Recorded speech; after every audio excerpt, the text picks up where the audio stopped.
এতদ্যহ পুষ্পে নমঃ এতৎ অধিপতয়ে দেবায় শ্রী বিষ্ণবে নমঃ। ওই নাম শিলা আছে। Hello friends, welcome back to my channel. আশা করছি তোমরা সবাই ভালো আছো, আমিও খুব ভালো আছি। তা আজকের দিনটা শুরু করলাম একদম কাজ দেখানো দিয়ে। আজকে হলো মানে শাশুড়ি মায়ের শ্রাদ্ধ, তা এই শ্রাদ্ধের কাজ তোমাদের সঙ্গে শেয়ার করছি। আর দেখো, ষোড়শ প্রচারে শ্রাদ্ধটা করা হচ্ছে। সমস্ত কিছু ঠাকুরমশাই নিয়ে এসছে, আমরা মূল্য ধরে দিয়েছি। আর প্রথমে দুই ভাইয়ের কাজ করা হচ্ছে, যেটাকে বলে তিলদান। তিলদান না হলে তো আগুন ধরানো যাবে না। আর আগুন না ধরালে মানে তিলদান হয়ে যাওয়ার পর আগুন ধরাতে হবে, মানে গ্যাস ধরাতে হবে, যেটাই হোক ধরিয়ে রান্না করতে হবে। কারণ লোকজন নিমন্ত্রণ করা হয়েছে, তারা খাবে। আর আমাদের একটু দেরি হয়ে গেছে তিলদান করতে, কারণ দাদার নিজের মায়ের কাজ ছাড়াও দাদার যাতক প্যান্ডেলের ব্যবসা অন্য জায়গায়, সেই কাজ ছিল। সেখানে সব কিছু মালপত্র দিয়ে এসে মানে তাদের কাজটা পুরো বুঝিয়ে দিয়ে এসে দাদা কাজে বসেছে।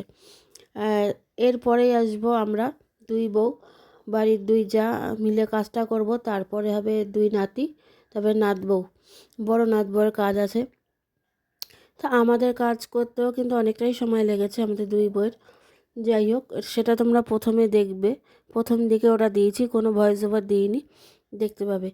আর এর সঙ্গে সঙ্গে একটা কথাই বলতে চাই, যে যার কাজ হচ্ছে, যেই বা যারা চলে যান তারা দেখতে পান কিনা আমি জানি না, কিন্তু যে মানুষটা জীবিত থাকাকালীন সব কিছু হাসি মজা আনন্দ করতে পারতো, দেখতে পারতো যে আত্মীয় স্বজন আমার বাড়ি এসেছে, কিন্তু মারা যাওয়ার পর ফটোর ভেতর দিক থেকে দেখতে পান কি না জানি না, স্বয়ং ঈশ্বর জানে। এটা আমার বিরাট বড় একটা কৌতূহল বলতে পারো, যে মারা যাওয়ার পর তার যে কাজ হচ্ছে তারা দেখতে পায় কিনা, যে আমার বাড়ি কত আত্মীয় স্বজন লোকজন এসছে, কত খাওয়া দাওয়া, এটা উপলব্ধি করতে পারেন কিনা।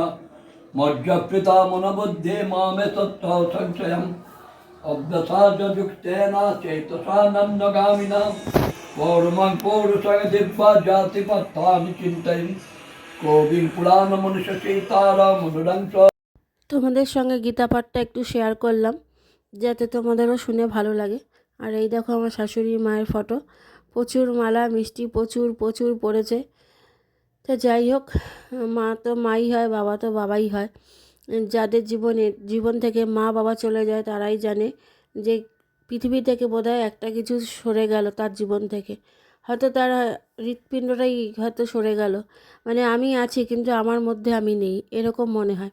কারণ আমার নিজের মাও যখন মারা গেছিলো, আমার চারপাশে লোক রয়েছে, কিন্তু মনে হচ্ছে কেউ কোথাও নয়, কাউকে আমি চিনি না। আমার মা চলে গেছে মানে আমি পুরো অন্ধ হয়ে গেছি, এরকম মনে হচ্ছিল, খুব দিশেহারা লাগছিল।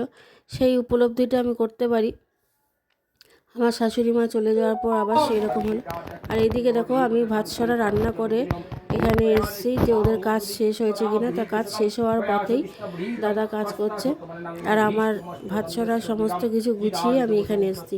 আর এখন ঠিক 5:30 বাজে, আর কিছুক্ষণের মধ্যেই 15 মিনিটের মধ্যেই কাজটা শেষ হয়ে যাবে। ছোট্ট একটা ভিডিও তোমাদের সঙ্গে শেয়ার করলাম। আর ওনার আত্মার শান্তি কামনা করি, যেখানেই থাকুক মানে শান্তিতে থাকুক, ভালো থাকুক, এবং সেই সঙ্গে আমাদেরও যেন আশীর্বাদ করেন, আমরাও যেন ভালো থাকি।